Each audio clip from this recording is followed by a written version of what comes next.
ঝগড়া হতো। মজার একটা হাদিস শোনেন, সহিহ বুখারীর হাদিস, মুসনাদে আহমদ ইবনে হাম্বলও এসেছে এই হাদিসটা। আম্মাজান আয়েশার সাথে ঝগড়ার পর আম্মাজান আয়েশাও রাগ, আল্লাহ রাসূল সাল্লাল্লাহু আলাইহি ওয়াসাল্লামও রাগ। এখন রাগ মিটানোর দরকার আছে না নাই? আল্লাহ রাসূল সাল্লাল্লাহু আলাইহি ওয়াসাল্লাম বললেন, আয়েশা চলো মিটমাট করে ফেলি। সুবহানাল্লাহ কইবেন না? চলো মিটমাট করি। তো কারে ডাকবো মিটমাটার জন্য? ওমর রে ডাকি। আম্মাজান আয়েশা বলে, না ওমর অলিভ, ওমর খুব মেজাজ ওলা, আমার ডর লাগে। তোমার আব্বারে ডাকি। আব্বারে ডাকে, আব্বারে ডাকেন। খুশি হয়ে গেছেন আম্মাজান আয়েশা রাদিয়াল্লাহু। আবু বকর রাদিয়াল্লাহু চলে আসলেন, দাঁড়ালেন। এবার বিষ্ণু সাল্লাল্লাহু আলাইহি ওয়াসাল্লাম বললেন, তাতাকাল্লিমিন আও আতাকাল্লাম, কি ঘটছে আমাদের মাঝে, তুমি বলবা না আমি বলবো? আম্মাজান আয়েশা বললেন, তাতাকাল্লামু আনতা ওয়ালা তাকুল ইল্লা হাক্কান, আপনিই বলেন তবে সত্য ছাড়া মিথ্যা বললেন না। আবু বকর রাদিয়াল্লাহু তাআলা শুনে রেগে গেলেন, কি এ কেমন কথা তোমার? নবীকে উদ্দেশ্য করে তুমি বলছো সত্য ছাড়া মিথ্যা বলবেন না, নবী কখনো মিথ্যা বলবে নাকি? রেগে মেয়ের গায়ে মেরেছে একজন। চোর খেয়ে আম্মাজান আয়েশা উল্টে পড়ে গেলেন। সাইয়েদনা আবু বকর রাদিয়াল্লাহু তাআলা রেগে গর্বল করতে লাগলেন, আবার মারার জন্য উদ্যত হলেন। আম্মাজান আয়েশা রাদিয়াল্লাহু তাআলা বাঁচার জন্য এবার বিশ্বনবীর পিছনে যে আশ্রয় নিলেন। সুবহানাল্লাহ পড়বেন না? বিশ্বনবী সাইয়েদনা আবু বকরের সামনে দুই হাত মেলে ভেবে দাঁড়িয়ে গেলেন। আল্লাহর হাবিব যখন আম্মাজান আয়েশাকে বাঁচানোর জন্য দুই হাত উঁচু করে দাঁড়িয়ে গেলেন, সাইয়েদনা আবু বকর থেমে গেলেন।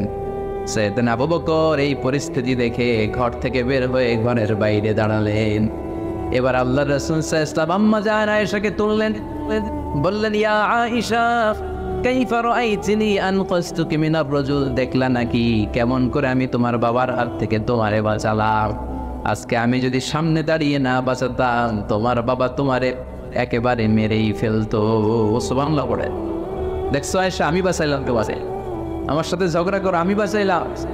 এই কথা শুনে আম্মাজান আয়েশা রাদিয়াল্লাহু তাআলা লজ্জায় পড়ে হেসে দিলেন। সুবহানাল্লাহ পড়বেন না? এত আস্তে সুবহানাল্লাহ। লজ্জায় হেসে দিলেন। বিষ্ণু ইসলাম এবার হেসে দিলেন। দুইজনের হাসাহাসি শুনে বাইরে থেকে আবু বকর রাদিয়াল্লাহু তাআলা আনহু হাসির আওয়াজ শুনে অবাক, কি রে এতক্ষণ যুদ্ধ, এখন আবার হাসি কেন? হাসে দেখার জন্য সাইয়েদনা আবু বকর রাদিয়াল্লাহু তাআলা আনহু ঘরের ভেতরে ঢুকলেন। ঢুকে দেখেন আম্মাজান আয়েশাও হাসে, বিশ্বনবীও হাসে। সাইয়েদনা আবু বকর হেসে দিলেন, আরশের উপর থেকে খুশি হয়ে গেলেন কে? এবার সাইয়েদনা আবু বকর বলেন, ইয়া রাসূলুল্লাহ, ইয়া হাবিবাল্লাহ, আশরিকানি ফি সিলমিকুমা কামা আশরাকতুমানি ফি হারবিকুমা। নবী গো, আপনাদের দুইজনের মধ্যে যুদ্ধ লাগলে যেমনি মিটমাট করার জন্য আপনি আমারে ডাকেন, আপনাদের এই আনন্দ ঘন মুহূর্তগুলোতে শরীক হওয়ার জন্য মাঝে মাঝে আমারে ডাকেন। সুবহানাল্লাহ পড়েন। আপনাদের মধ্যে যুদ্ধ লাগলে সন্ধি করার জন্য যেমনি আমারে ডাকেন, আপনারা যখন আনন্দ ঘন পরিবেশ এরকম খুনসুটি করেন, হাসাহাসিতে মেতে ওঠেন, তখন একটু আমারে ডাকেন। সুবহানাল্লাহ পড়বেন না? দেখেন, আল্লাহ রাসূল সাল্লাল্লাহু আলাইহি ওয়াসাল্লাম পৃথিবীর সবচেয়ে শ্রেষ্ঠতম মানুষ। ওনাদের পরিবারেও ঝগড়া হতো, কিন্তু এই ঝগড়া কোনোদিন তালাক পর্যন্ত গিয়েছে? কথা বলেন না কেন? আল্লাহর হাবিব সাল্লাল্লাহু আলাইহি ওয়াসাল্লাম তার কোন স্ত্রীকে তালাক দিয়েছেন? প্রায় আম্মাজান আয়েশার সাথে রাগারাগি হতো। আল্লাহর হাবিব সাল্লাল্লাহু আলাইহি ওয়াসাল্লাম বলতেন, আয়েশা কখন তুমি রেগে থাকো সেটাও আমি জানি, কখন তুমি আমার উপর খুশি থাকো সেটাও আমি জানি। ইয়া আয়েশা ইন্নী লা আ'লামু ইযা কুনতি আন্নী রাদিয়া ওয়া ইযা কুনতি আলাইয়া গাদবা। আয়েশা কখন রেগে থাকো তাও বুঝি, কখন খুশি থাকো তাও বুঝি। আম্মাজান আয়েশা বললেন, ইয়া রাসূলুল্লাহ, কেমনে বোঝেন? বিশ্বনবী বললেন, তোমার দোয়ার বাক্যগুলো শোনো বুঝি। যখন তুমি আমার উপর খুশি থাকো তখন দোয়ার সময় তুমি এভাবে বলো, রব্বি মুহাম্মদ, ও মুহাম্মাদের রব, আপনি আমাদের সব গুনাহ মাফ করে দেন।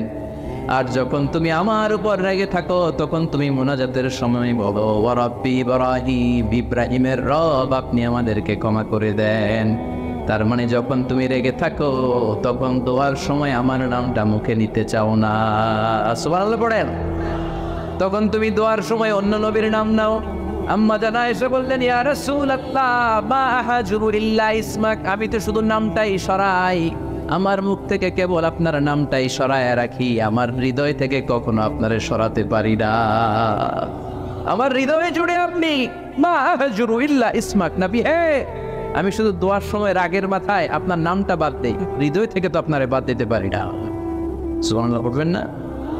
তার মানে নবীদের ফ্যামিলি তো ঝগড়া এগুলো হতো, কিন্তু এটা তালাক পর্যন্ত গড়াতো না, ঠিক কিনা? তাহলে এখন থেকে আমাদের এই স্লোগান নিতে হবে যে ঝগড়া করলেও আমরা ডিভোর্সের দিকে যাব না। পারা যাবে? আর একজন রেগে গেলে আরেকজনকে চুপ থাকতে হবে। ভাবি রেগে গেলে আপনি চুপ, পারবেন না? ইনশাআল্লাহ। এই যারা বিয়ে করে না এরা ইনশাআল্লাহ, আর বাকিরা চুপচাপ আওয়াজ করে। তাহলে প্রথমে করা যাবে না। 3 নাম্বার, দাম্পত্য জীবনের কোনো গোপন কথা অন্যের কাছে শেয়ার করা যাবে না। হাদিসে এসেছে, এটাকে বলা হয়েছে আযমুল আমানা, এটা সবচেয়ে বড় আমানত। যারা দাম্পত্য জীবনের একান্ত বিষয় কারোর সাথে শেয়ার করে তারা সবচেয়ে বড় কবিরা গুনাহ করে। আশরারুন নাস বলেছেন বিশ্বনবী এদেরকে সবচেয়ে নিকৃষ্ট মানুষ। ইয়াউমাল কিয়ামাতি মানজিলাতান, আল্লাহর কাছে কিয়ামতের দিন সবচাইতে নিকৃষ্ট হয়ে দাঁড়াবে ওই দম্পতি, ওই নারী কিংবা ওই পুরুষ। তুফদি ইলা যাওজিহি ওয়া ইউফদি ইলা যাওজিহা সুম্মা ইউনশিরু সিররাহা, তারা একান্ত সময়ে ফিজিক্যাল ইন্টিমেসিতে যা করে এটা পরে মানুষের কাছে বলে বেড়ায়। এরকম আছে না নাই? খবরদার, এটা বড় কবিরা গুনাহ। অনেক বোনরা একসাথে হলে দাম্পত্য জীবনের বিভিন্ন গোপন বিষয় নিয়ে কথা বলে, আছে না নাই? অনেক পুরুষরা একে অপরের সাথে, বন্ধুদের সাথে বিভিন্ন বিষয় নিয়ে শেয়ার করে, এটা এমন ওইটা এমন, এগুলো বলা যাবে? আর সিবাউ হারাম, দাম্পত্য জীবনের সব বিষয়, স্বামীর সব বিষয় স্ত্রীর কাছে আমানত, স্ত্রীর সব বিষয় স্বামীর কাছে আমানত রেখেছে কে? দাম্পত্য জীবনের এই প্রাইভেট লাইফের কোনো কিছু